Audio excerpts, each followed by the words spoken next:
నమస్తే. ఉడతగూడెంలో ప్రస్తుతం దేవికా మేడం మహిళలను చైతన్యం చేసి పాల కేంద్రాల ద్వారా మహిళలను అభివృద్ధి పదంలోకి తీసుకుపోయిన దేవికా మేడం ప్రస్తుతం సర్పంచ్ అభ్యర్థిగా బరిలో ఉన్నారు. గ్రామాన్ని అభివృద్ధి చేస్తా, అధికారం కోసం కాదు అభివృద్ధి కోసం నేను ముందుకొచ్చాను, నాకు ఒక అవకాశం ఇవ్వండి, అభివృద్ధి అంటే ఏంటో చేసి చూపిస్తా అని చెప్పేసి ప్రజల్లో ప్రస్తుతం ఆ ప్రచారంలో ఉన్నారు. ప్రస్తుతం తను గెలిస్తే ఎలాంటి అభివృద్ధి చేస్తుంది, తన వ్యూహం ఏంటిది, ఎలాంటి అభివృద్ధి కార్యక్రమాలు చేయాలని చెప్పేసి ప్రణాళిక చేసుకున్నారనేది దేవిక మేడం అడిగి తెలుసుకునే ప్రయత్నం చేద్దాం. మేడం చెప్పండి, ప్రస్తుతం ప్రచారం ఎలా జరుగుతుంది? ప్రచారం బాగానే జరుగుతుంది. గ్రామ ప్రజలందరికీ నా నమస్కారాలు. నేను గ్రామానికి ఏది కానీ నేను నా శాయశక్తుల కృషి చేయాలనేది కాన్సెప్ట్తోనే నేను ఈ మహిళలందరినీ ముందుకు తీసుకెళ్లాలని నేను ఒక మహిళ రిజర్వేషన్గా వచ్చి నేను ఇక్కడ రావడం జరిగింది. గ్రామాభివృద్ధి కొరకే నేను ఈ మహిళలలో వండుకుంటూ నేను పనులు చేయాలనేది నా ఒక కోరిక. దీనికి మన గ్రామంలో ఉన్న కొన్ని పనులు ఉన్నాయి. దానికి నేను కొన్ని ఏం పనులు అంటే మనకు కొన్ని కరెంటు పోల్లు ఉన్నాయి, కొన్ని మనకు మోరీలు ఉన్నాయి, కొన్ని ఇంకా మన మహిళలకు కొన్ని చేసే పనులు ఉన్నాయి. అట్లా మన గ్రామ అభివృద్ధి కొరకు నేను ముందుకొస్తున్నా. నేను ముందుకొచ్చి ఏ పనికైనా కూడా నేను సిద్ధంగా చేయడానికి రెడీగా ఉన్నాను. నేను ఈ గ్రామ ప్రజలందరికీ చెప్పవలసింది ఒకటే, మనందరం కలిసికట్టుగా, మనకి ఏ పార్టీలు అనకుంటా ఏమనుకుంటా మనము అందరం కలిసికట్టుగా ఇవ్వాలా. అందరు నాతోని ఉన్నారు, నన్ను అందరూ ముందుకు తీసుకొచ్చిండ్రు. వాళ్ళందరూ ధైర్యంతోనే నేను కూడా ముందుకొచ్చిన.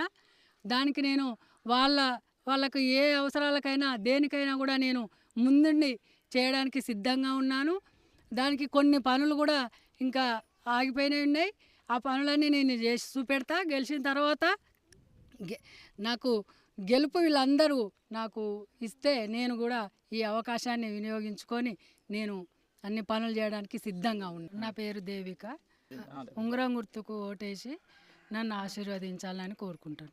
ఉడతగూడెం గ్రామ ప్రజలందరికీ ఈ సర్పంచ్ ఎలక్షన్లో మా వదిన అయిన దేవిక గారు నిలబడడం జరిగినది. ఊర్లో సమస్యలన్నిటికీ కరెంటు పోల్లు కానీ, మోరీలు కానీ, రోడ్లు కానీ, ఇవే కాకుండా మహిళలకు వాళ్ళ కోసం ఒక హాలు కూడా నిర్మించాలనేది ఒకటి ఉన్నది. ఈ సమస్యలు పోను మా లయన్స్ క్లబ్ ద్వారా ఇంతకుముందు కూడా స్కూళ్ళల్లో బుక్కులు కానీ, స్కూల్ పిల్లలకి ఏ అవసరాలు ఉంటాయి అవి, ముసల వాళ్ళకు దుప్పట్లు కూడా పంచడం జరిగినది. అలానే నేను లయన్స్ క్లబ్లో ఒక సీనియర్ మెంబర్గా, రీజన్ చైర్పర్సన్గా కూడా చేసిన. దాని ద్వారా వచ్చే ఏ కార్యక్రమం ఉన్నా మన ఊరికే ఉపయోగిస్తానని, అలాగనే ఒక బాడీ ఫీజర్ కూడా మా లయన్స్ క్లబ్ ద్వారా ఊర్లకు ఏర్పాటు చేయడం కూడా నా వంతుగా నేను సాయశక్తుల కృషి చేసి అది ఒక 1 ఇయర్ల లోపే ఆ బాడీ ఫీజర్ కూడా ఇక్కడికి అందించడం జరుగుతుంది. ఈ కార్యక్రమాలలో మా వదినకు తోడుగా మేము కూడా నిలబడి అందరం సహాయ సహకారాలతో ఊరును డెవలప్ చేసి చూపెట్టాలి ఈ 5 ఏళ్లలో అనే కంకణం కట్టుకొనే ఈ ప్రచారం చేయడం జరుగుతున్నది. మీరు కూడా ప్రజలు అందరూ గమనించి పనిచేసే మా వదిన గారికి మీ అందరి అమూల్యమైన ఓటు వేసి భారీ మెజార్టీతో గెలిపించాలని మీకు మనవి చేసుకుంటూ అలాగనే గెలిపిస్తారని కూడా ఆశిస్తున్నాను. మహిళా సాధికారతలో భాగంగా మహిళలను చైతన్యవంతం చేయాలి, రాజకీయంలో కానీ ఆర్థికంగా కానీ వాళ్ళని అభివృద్ధి చేయాలని చెప్పేసి గవర్నమెంట్ నిర్ణయాలు తీసుకుంటా ఉన్నారు. అందులో భాగంగానే ఈరోజు రిజర్వేషన్లలో కూడా ఈ ఉడతగూడెం గ్రామంలో జనరల్ మహిళకు అవకాశం దక్కింది. అయితే ఇక్కడ మేమందరం కూడా గ్రామస్తులం నిర్ణయం చేసుకునేది ఏంటంటే, ఒక మహిళా రిజర్వేషన్ వచ్చిందంటే మనం అన్ని గ్రామాలలో చూస్తూ ఉంటాం, భర్త లీడర్గా ఉంటారు, రిజర్వేషన్ మారంగానే వాళ్ళ భార్యను తీసుకొచ్చి పెడతారు. ఆ ఒక్కరోజు సర్పంచ్గా మాత్రమే తను ఉంటారు. సంతకాలు పెట్టేకాళ్ళు మాత్రమే మహిళలు ఉంటారు. కానీ సర్పంచ్గిరి మొత్తం చేసేవాళ్ళు పురుషులే ఆధిపత్యం చేస్తూ ఉన్నటువంటి పరిస్థితి మనం అన్ని గ్రామాలలో చూస్తాం.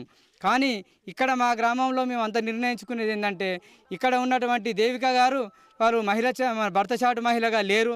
స్వయంగా వాళ్ళు ప్రత్యక్ష రాజకీయాలలో గత 10 సంవత్సరాలుగా తిరుగుతూ తనే రాజకీయం చేస్తున్నటువంటి పరిస్థితి ఉంది. రాజకీయం మీద అవగాహన ఉంది. ఊరిలో విషయానికి వస్తే తను గత పాలక మండలిలో వార్డు మెంబర్గా కూడా పనిచేశారు. గతంలో స్వకృషి మహిళా కేంద్రంలో అధ్యక్షురాలుగా కూడా పనిచేశారు. అంటే సమాజం మీద కొంత అవేర్నెస్ ఉంది. తను సమాజంలో ఉన్నటువంటి పరిస్థితులను అర్థం చేసుకొని స్పందించేటువంటి గుణం ఉంది. అదే కాకుండా ఈ కులం ఆ కులం కాకుండా ప్రతి ఒక్క మహిళల్లోకి చొచ్చుకపోయి కలుపుకపోయే గుణం ఉంది. కాబట్టి భర్త చాటు మహిళలు వస్తే వాళ్ళు మళ్ళా భర్తల పెత్తనమే అవుతుంది. స్వయంగా రాజకీయం చేసేటువంటి మహిళలను ప్రోత్సహించాలనే ఉద్దేశంతో ఈరోజు దేవిక గారికి అందరం గ్రామస్తులం అందరం కూడా ఏకగ్రీవంగా సపోర్ట్ చేయడం అనేది జరుగుతూ ఉన్నది. మేము భవిష్యత్తులో కోరుకునేది కూడా ఒకటే విషయం. ఈరోజు ఏదైతే సమస్యలు ఉన్నాయని చెప్పేసి అనుకున్నామో ఆ సమస్యలే కాకుండా భవిష్యత్తులో ఇంకా అనేక సమస్యలు వస్తూ ఉంటాయి. అదేవిధంగా గవర్నమెంట్ కూడా కొత్త కొత్త స్కీములు పెడతా ఉంటాయి. వచ్చే స్కీములలో ఉన్నవాళ్ళు ఎవరు లేని వాళ్ళు ఎవరు అని చూసి లేని వాళ్ళ ప్రాతిపదికన స్కీములు ఇవ్వాలి. అలా ఇచ్చేటువంటి గుణం ఉన్నదని చెప్పేసి మేము కోరుకోవడం జరుగుతూ ఉంది. ఖచ్చితంగా మేము తనని గెలిపించుకుంటాం. గెలిపించుకున్న తర్వాత కూడా వాళ్ళు అదే క్రమంగా ఉన్నవాళ్ళు లేని వాళ్ళని చూసుకుంటా ఇది మీ పార్టీ అది మా పార్టీ అనే అటువంటి తారతమ్యాలు లేకుండా పనిచేయాలని చెప్పేసి కోరుకుంటా ఉన్నాం. ఆ నమ్మకం కూడా మాకుంది. ఖచ్చితంగా తనను భారీ మెజార్టీతో ఉంగరం గుర్తు మీద ఓటేసి గెలిపించుకోవాలని చెప్పేసి ఊరంతా కంకణబద్ధులమై ఉన్నాం. ఎవరికెత్తావు అమ్మ ఓటు? ఓటు ఎవరికెత్తావు? దేవకవకు ఏం గుర్తు? ఉంగురు ఉంగరం. ఓకే, ఎందుకు? ఓకే. ఎవరికెత్తావు అమ్మ? దేవిక గారికి వేస్తాం. ఏ గుర్తు? ఉంగరం గుర్తు. ఎందుకు వేస్తావు ఆమెకే ఓటు? ఆమెకు ఎందుకంటే ఆమె అన్నిట్లో పని చేసింది. ఆమెకు చేసేంత శక్తి ఉన్నది, తిరిగేంత శక్తి ఉన్నది, ఏమన్నా అన్నా పడేంత శక్తి ఉన్నది, అంత ఓపిక ఉన్నది. ఏమన్నా అన్నా పడేంత ఓపిక ఉన్నది. వాళ్ళకు ఉండాలి, వాళ్ళ దాంట్లో చేయాలి అనేది ఆమెకు ఉన్నది. అందరూ కూడా వేస్తానని ఆమెకున్నారు. దేవికా మేడానికి వేస్తాం.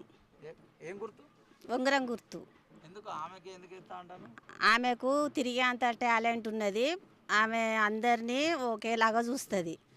బాగా ఆమె అందరితోని మంచిగా కలిసిమెలిసి ఉంటుందని వేయాలి, వేసి గెలిపియాలని అనుకుంటాను.